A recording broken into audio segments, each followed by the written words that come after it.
Today, the Cauldron of Curiosities will be visiting Sherwood Forest. So I thought I'd do a little bit of exploring to find out what was being said about one of its famous inhabitants, Robin Hood. A rebel, a revolutionary, an icon, Nottingham Castle puts on its website, which is nottinghamcastle.org.uk. Nottingham's famous outlaw truly is the stuff of legend. The oldest library reference to Robin Hood is, surprisingly, quite a long time ago, is back in the 14th century, and it's found in Piers Plowman, when the ignorant priest Sloth confesses, "I cannot perfectly my paternoster as the prastic singeth, but I can rhymes of Robin Hood and Randolph, Earl of Chester." It's commonly dated to 1377. This reference suggests that a strong oral tradition concerning Robin Hood existed prior to that date, and that such a tradition was considered idle and foolish. A priest who should be able to recite prayers has instead spent time learning trivial rhymes. And this was posted on medievalists.net in 2011. It's quite interesting, isn't it? Because you think about it. So an element or an essence of Robin Hood has been lingering for many centuries, and the fact that a priest knew the rhyme, but then I would think the priest possibly knew the rhyme because that's what his parishioners knew. What do you think? They say he's an international icon of English folklore whose name is known all around the world. He is a charismatic and defiant defender of the poor. Robin Hood continues to inspire and entertain new generations to this day. So the story of Robin Hood not only is founded in the medieval period, it continues as a phrase today to explain when people feel that they are not getting justice, or they are being overwhelmed by the government with restrictions and their money is being taken away from them by the level of taxes that they're experiencing. And I guess that currently people's experience of taxation is, it feels like they have gone back in time to King John's time. So where did this story come from, though, regarding taxation and Robin Hood? It was said that deep in the heart of Sherwood Forest, along the King's Road between London and York, it would be raided often by outlaws. And these outlaws, you will know from many of the films that we have seen,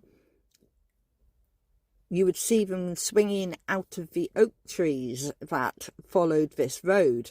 When I say road, I don't think it was necessarily a hardened track like we would have now, but it was a track that you could see through the trees, and maybe there were some clearings where people may have cleared some of the undergrowth. Or was it from a regular use of the coach coming through? But one of the things that had been happening was the rich were obviously doing very well. They were able to pay the taxes to the king, but the poor were increasingly being given extra taxes all the time. And the story that happened was that these outlaws in Sherwood Forest were taking money from the rich, who had to give up everything that they had with them within their coach. But the dichotomy was that any common folk who were travelling through on this road did not get assaulted by these outlaws. So it gave this concept that those in need were being clothed, fed and housed. I'm not quite sure where the housing bit came from. Maybe they were living in the woods. And this band of outlaws who were robbing from the rich were giving it to the poor people. And it was said that they were standing against the tyrannous yoke of unjust lords and sheriffs. And the leader of these fighters was called Robin Hood. Now, the story that the films like to use and the cartoons is about Robin's enduring battle with the Sheriff of Nottingham, which began amongst these ancient oaks. The outlaw was a stubborn thorn in the side of the establishment, often disguising himself to fool and outwit the sheriff. And whenever he was captured, he simply escaped. So this person is a bit of a Houdini, isn't he, Robin Hood? So it's an interesting character who's got the ability to gather the outlaws behind him and be a leader of these dissenting individuals. And he's providing the means for people who have nothing. So he is a hero. Standing up for those in need, Robin triumphed over tyranny and equality time after time, according to the legacy on the Nottingham Castle page. A symbol of hope for those who need it most. And remember, hope is what was left in the bottom of Pandora's box.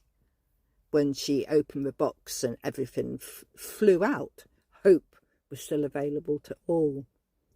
The people of Nottingham felt that he was one of their adored folk heroes, and his adventures were retold in a number of different forms, from medieval ballads through to Hollywood blockbusters. And you will find later that there are a number of authors who wrote about the legend of Robin Hood. And it appeared that there were many Robin Hoods appearing in other cultures. We had Giuseppe Garibaldi, Ahmed Khan Karal, Queen Nanny of the Maroons, Chachu El Roto, Lampio, Lakshmi Bai, Geronimo, Ishikawa Gomon, and then there was also Nottingham's own Jeremiah Brandreth and Ned Ludd.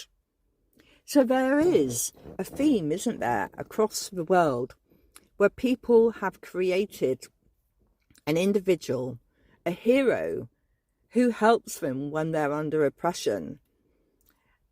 Now, is this because there was an individual who was stealing from the rich and supporting the poor? Was it a nobleman? When you have a story that is common across multiple cultures, it makes you wonder where it's actually based in fact, or is it something that we have created as part of our collaborative consciousness? That was just something that I was wondering, and my curiosity spreads. What you can do is explore the stories of Robin Hood and see where these facts, and some of them are, and where maybe there were individuals who were heroes of their time. And to remember that the hero of that time might not look like a hero of this time, because our culture has changed. I did explore this with Gemini, and that was quite an interesting conversation. It's Gemini said to me that there was no definitive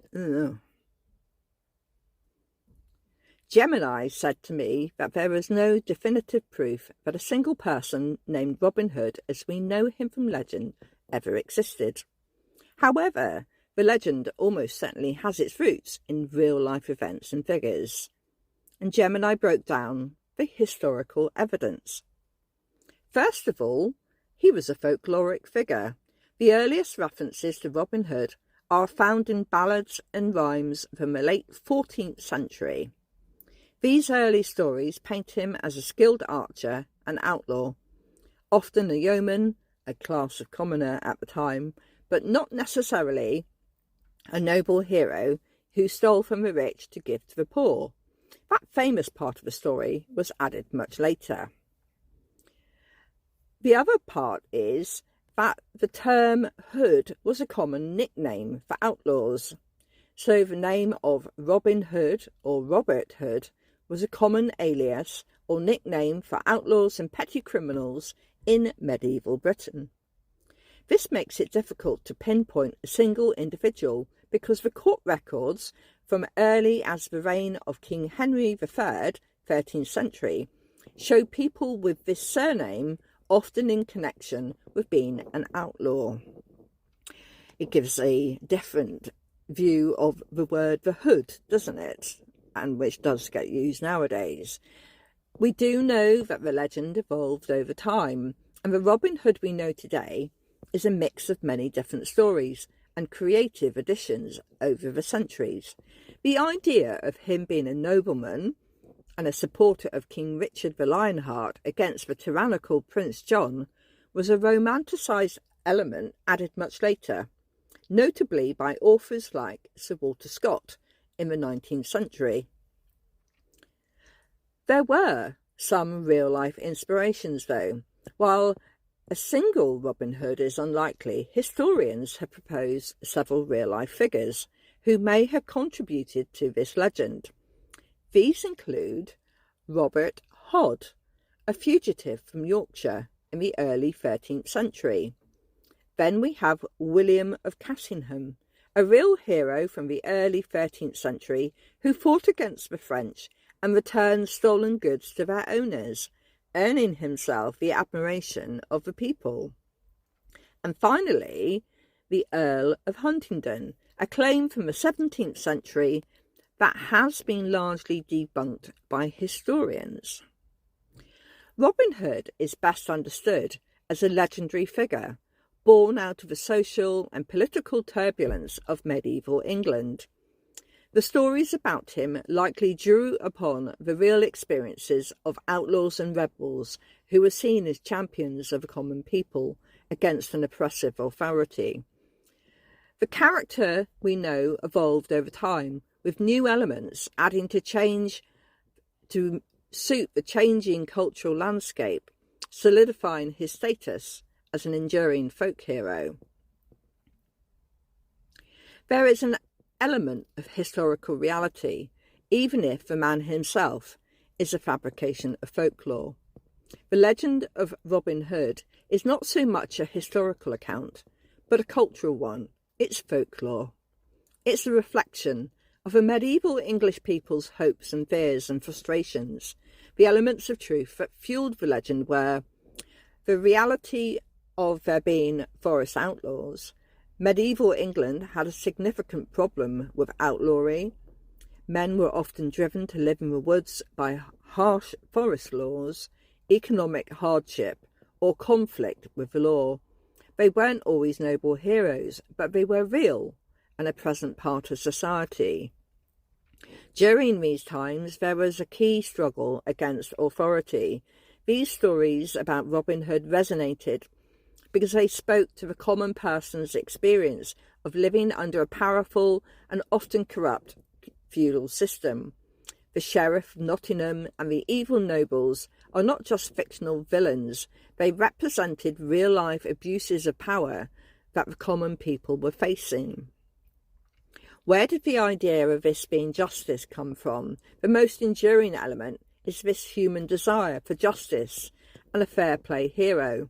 Even if no single outlaw returned stolen goods to the poor, the idea that someone should do so was a powerful and hopeful one that the stories captured and amplified. So although you can't visit a grave or find his birth certificate, you will see that Robin Hood's story is a living piece of history that grew out of the very real conditions of the time. I was curious about why human beings had this need for justice and fairness, because it's evolved from those times in the 13th century, and the idea of justice is a fundamental aspect of all human societies. It's deeply rooted in our evolutionary, psychological and philosophical development. It's not a learned concept in the same way as, say, mathematics. It seems to be an ingrained sense that has shaped over millennia to help us survive and cooperate. The human sense of justice is believed to have evolved as a mechanism for group survival and cooperation. For early humans living in a small interdependent group, the ability to work together was critical.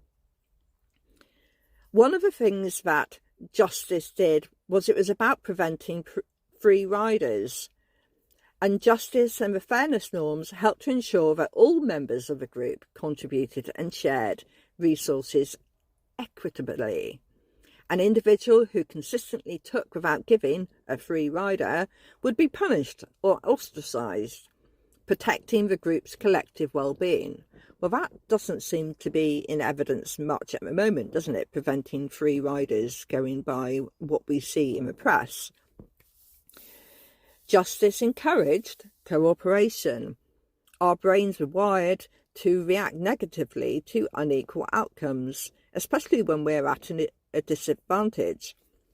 This is known as inequity aversion. Studies on primates, like capuchin monkeys, show they will reject a lesser reward if they see a peer receiving a better one for the same task.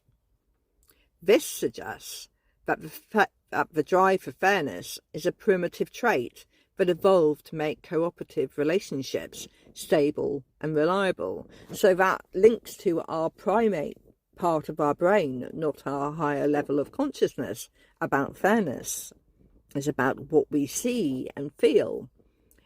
So that might explain how some people react when they consider someone is being unfair towards them. It hits a primal part of us. And that does tap into some of my own reflections around when people are not treated fairly, how some people get quite angry and this sense of injustice rises.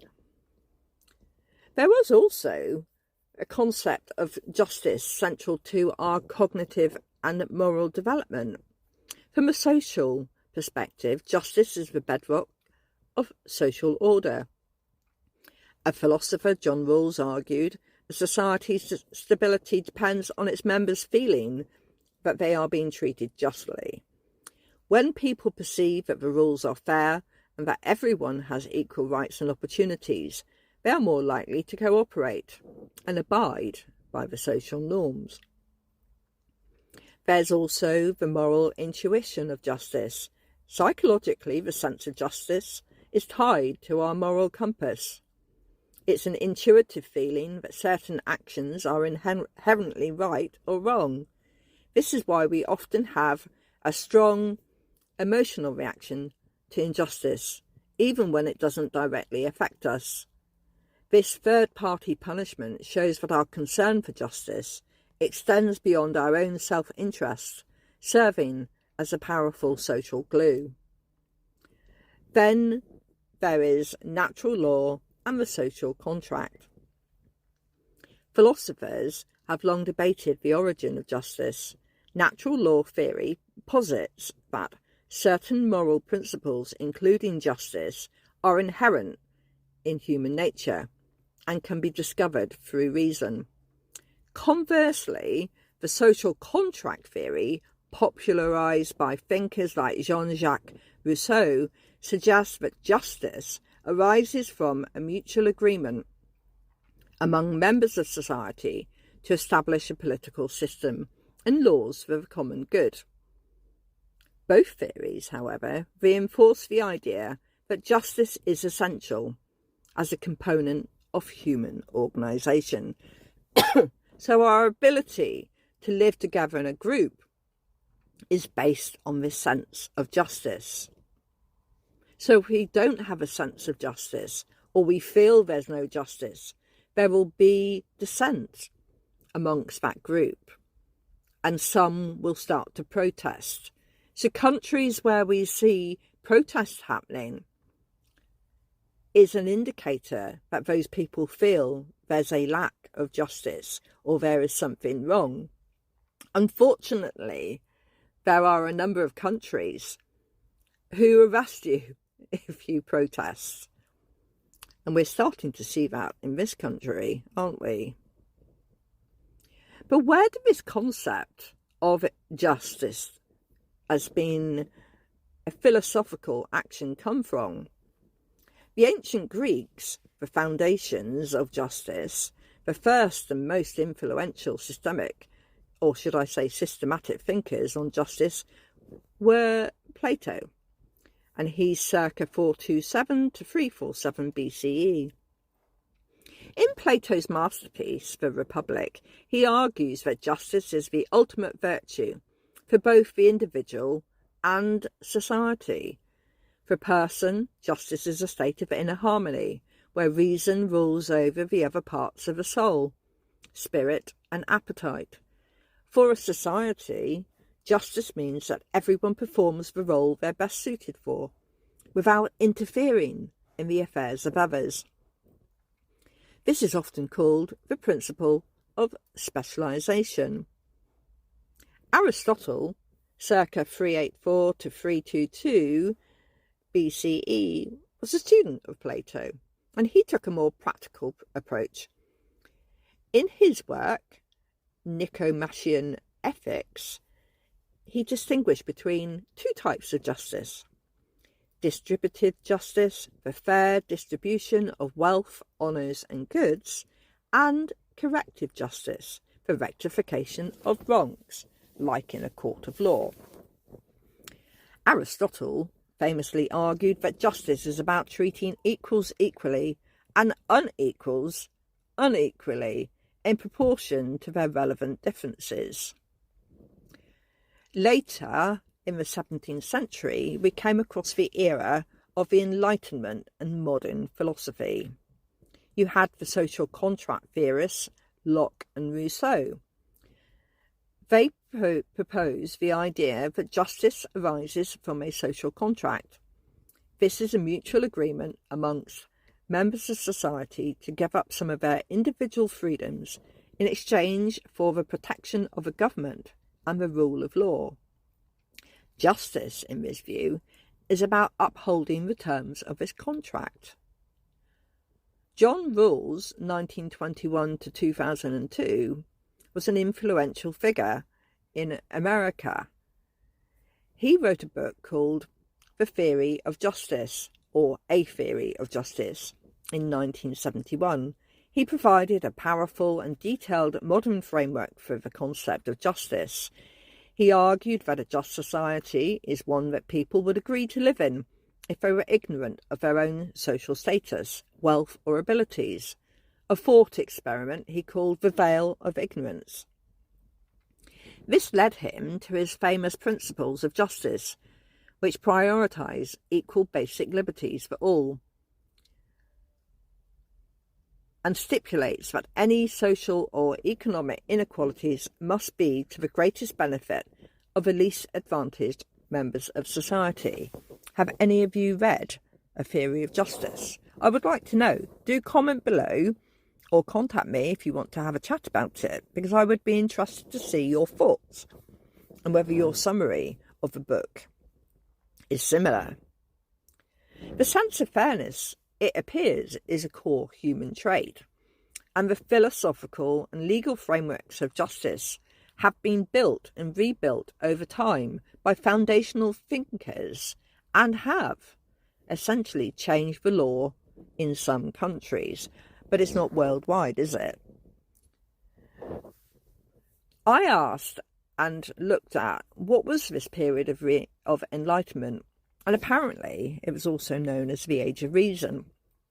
So the main period is from the late 17th century through to the 18th century, and there are no particular dates that can be pinpointed about specific events that happen, apart from where people have published books.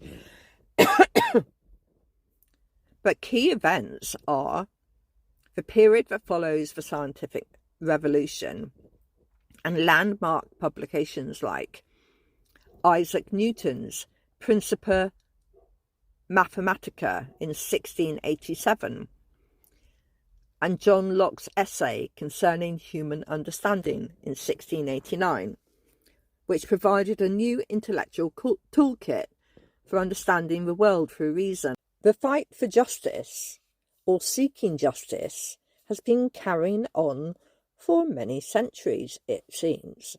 So we've seen people talking about Robin Hood in ballads and poetry, and this has been happening before the 1300s, where we have the period or era of enlightenment, or the Age of Reason, where people are deciding who is equal, who is justice, what do we need to put in place to ensure there's fairness and justice.